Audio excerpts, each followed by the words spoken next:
एका भक्ताला मंत्रजप करताच गळ्याला सूज झाली. एका मुलाने अनेक वर्ष बोलणे बंद केले होते आणि एका स्त्रीचे चोरीला गेलेले दागिनेही बुवांच्या कृपेने परत मिळाले. श्री टेंबेस्वामी महाराजांच्या जीवनातील हे प्रसंग श्रद्धा, सेवा आणि गुरुकृपेचा भाव सांगतात. नमस्कार दत्त भक्तांनो, कथा विथ श्वेता मध्ये तुमचं मनःपूर्वक स्वागत आहे.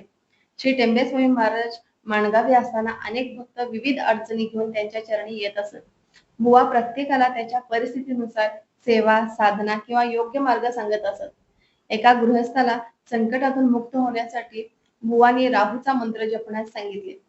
त्याने मंत्रजप सुरू केला, मात्र जप सुरू करताच त्याचा गळा अचानक खूप सुजला आणि त्याला मंत्र म्हणणेही शक्य होईना. ही गोष्ट बुवांना कळताच ते स्वतः त्या गृहस्थाच्या गावी गेले. तिथे त्यांनी सर्व व्यवस्था केली आणि त्याला पुन्हा मंत्रजप करण्यास सांगितले. पुढे बुवांच्या कृपेने त्याचे कार्य पूर्ण झाले. यानंतरचा प्रसंग नारोपंत उकिडवे यांचा. नारोपंतांना योगाभ्यासाची इच्छा झाली. त्यांनी पुस्तक वाचून स्वतःच प्राणायामाचा अभ्यास सुरू केला. पण पद्धत चुकीची झाल्यामुळे त्यांना प्रचंड पोटशूळ झाला. अनेक उपचार करूनही त्रास कमी झाला नाही. शेवटी ते बुवांकडे आले. बुवांनी काही वेळ त्यांच्याकडे पाहिले. प्राणायाम करता का? नारोपंतांनी सत्य सांगितले.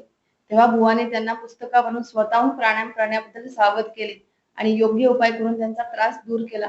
त्यानंतरचा प्रसंग एका भक्त स्त्रीच्या दागिन्यांचा आहे. एक स्त्री माणगावी दर्शनासाठी आली होती. करण्यासाठी जाताना तिने आपले दागिने कपड्याखाली ठेवले. दुसऱ्या एका स्त्रीने संधी साधून ते दागिने चोरले आणि आपल्या घरी जमिनीत पुरून ठेवले. स्नान करून परत आल्यावर दागिने गायब असल्याचे लक्षात येताच ती स्त्री रडत रडत बुवांकडे आली. बुवांनी तिला धीर जे दागिने संध्याकाळपर्यंत मिळतील, रडू नकोस.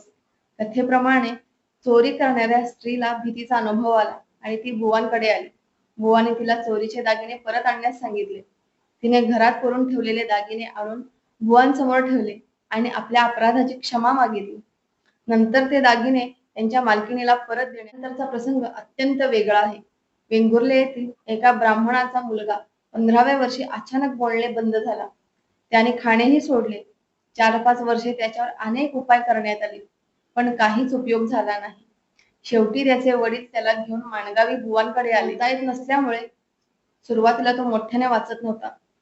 मनातल्या मनात वाचन करू लागला. 1 सप्ताह पूर्ण झाल्यानंतर त्याने तीर्थ घेण्यास सुरुवात केली आणि हळूहळू त्याच्यात बदल दिसू लागला. पुढे तो थोडे थोडे बोलू लागला. 15 सप्ताह पूर्ण होताच तो पूर्वीप्रमाणे बोलू, चालू, जेवू आणि दैनंदिन व्यवहार करू लागला. देवांची आज्ञा झाल्यानंतर त्याला घरी नेण्यात. शेवटी आणखी एक प्रसंग. एका नवशिक्षित गृहस्थाचा भूत पिशाचांवर विश्वास नव्हता. तो अशा गोष्टी मांडणाऱ्यांची थट्टा करीत असे, पण नंतर स्वतःला त्रास होऊ लागल्यामुळे तो माणगावी सेवेसाठी राहिला.